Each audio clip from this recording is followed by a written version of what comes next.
Ravi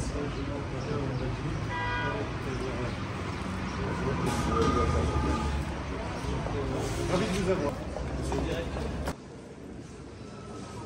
Salam alaikum, مرحبا بكم معنا في le café citoyen, le NAF d'Intifelt. Nous sommes très heureux aujourd'hui d'organiser ce café citoyen institution avec notre invité, monsieur le directeur pays de la Banque mondiale pour le Maghreb et Malte, monsieur Ahmadou Moustapha. Vous êtes le bienvenu parmi nous ici à Tifelt. Donc avant de commencer la discussion,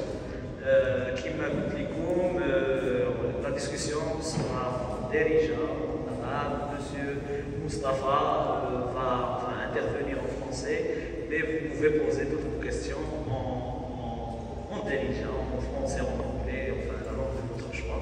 Donc avant de commencer, je donne la parole à monsieur Ahmed Ben Abedji, président de l'association des citoyens.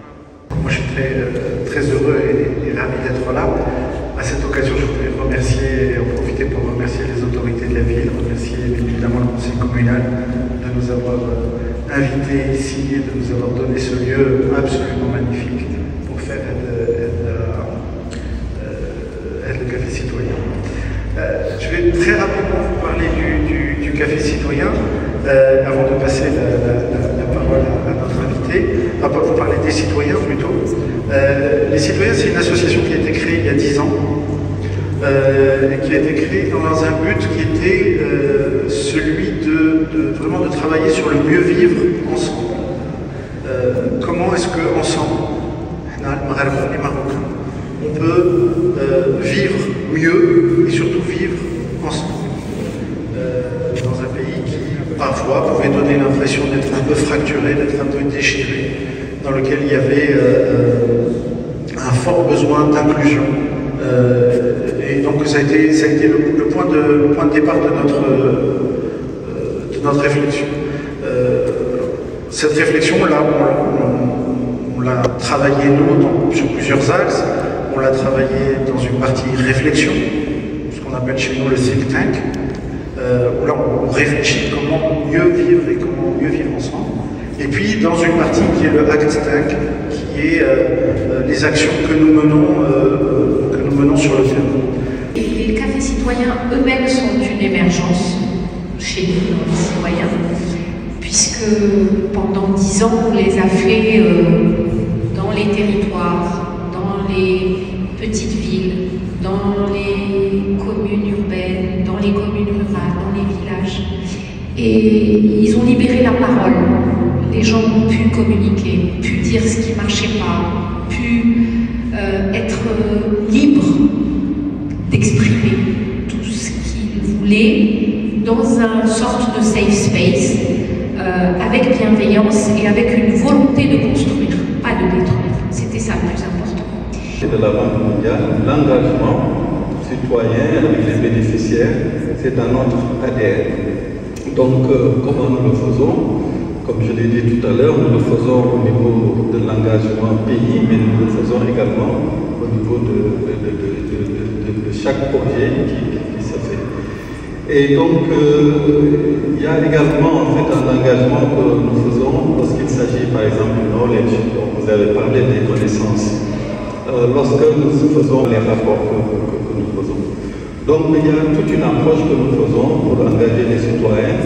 Et ce qu'on souhaiterait faire, c'est de le faire de manière encore beaucoup plus systématique. Vous pouvez nous éclairer par rapport à la situation économique du pays, selon, bien sûr, la vision de la Banque mondiale. Moi, je voudrais c'est un peu une avancée de ce que nous allons présenter mercredi prochain. Je pense qu'on peut voir des tendances plutôt encourageantes dans l'économie marocaine dernièrement, surtout si on le compare avec la situation de l'économie mondiale qui, comme vous le savez, est en train d'être assujettie à d'énormes incertitudes, d'énormes chocs. En fait, le Maroc a une année 2024 globalement assez positive, malgré la sécheresse qui continue à secouer de plein fouet le monde rural. L'économie a enregistré une croissance de plus ou moins 3,2%, ce qui n'est pas mal. C'est un secteur touristique quand même qui est vraiment en plein essor, avec des chiffres spectaculaires, qui est vraiment en train de profiter de ce boom du tourisme post-Covid, mais qui je pense qu'il va au-delà, vraiment en train de positionner le Maroc comme une destination très attirante pour les consommateurs européens et pas seulement européens. On voit aussi parmi les tendances encourageantes un taux d'inflation qui est retourné à la normale très rapidement. En fait, ça a été assez surprenant. Concernant la deuxième projet de codification de marge pour la protection sociale au Maroc, décembre dernier, le premier projet a été renforcé la réforme de la protection sociale. On soumet donc le registre national de la population, le registre social unifié. Alors ma question c'est en fait par rapport à quelque chose de très important sur la vision, sur l'accompagnement technique, les critères derrière par rapport au pays. Donc en fait, les critères derrière les critères de la Banque mondiale, voilà, et prendre par exemple investir dans un certain projet en fait, pour développer un certain chantier dans une cible. En fait, je parle de transparence, de commande publique, en fait, de confiance méthode d'accès au PME, TPE, à la commande aussi privée derrière, à une certaine aussi en fait, démocratie dans la gestion financière économique, etc. Donc c'est vraiment des critères en soi pour un suivi derrière, et surtout lorsqu'il y a en fait, ça c'est une partie c'est très important, lorsqu'il y a en fait une contradiction entre les données d'entrée. La comptabilisation de l'environnement, donc comment justement implémenter l'environnement dans le pays du Maroc.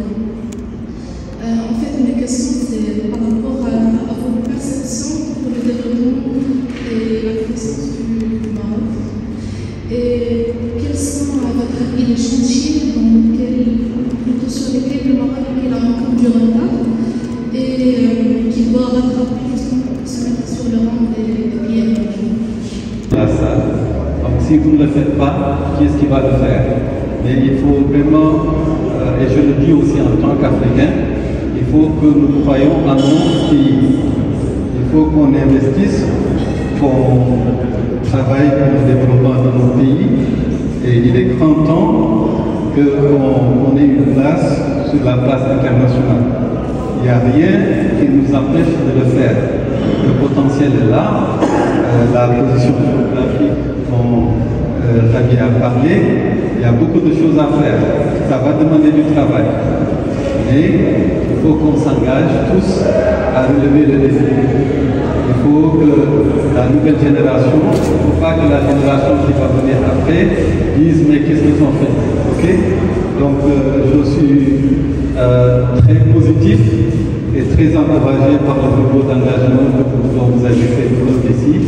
Et ça me laisse repartir de Tiferet très encouragé et très optimiste pour l'avenir du Maroc. Je vous remercie.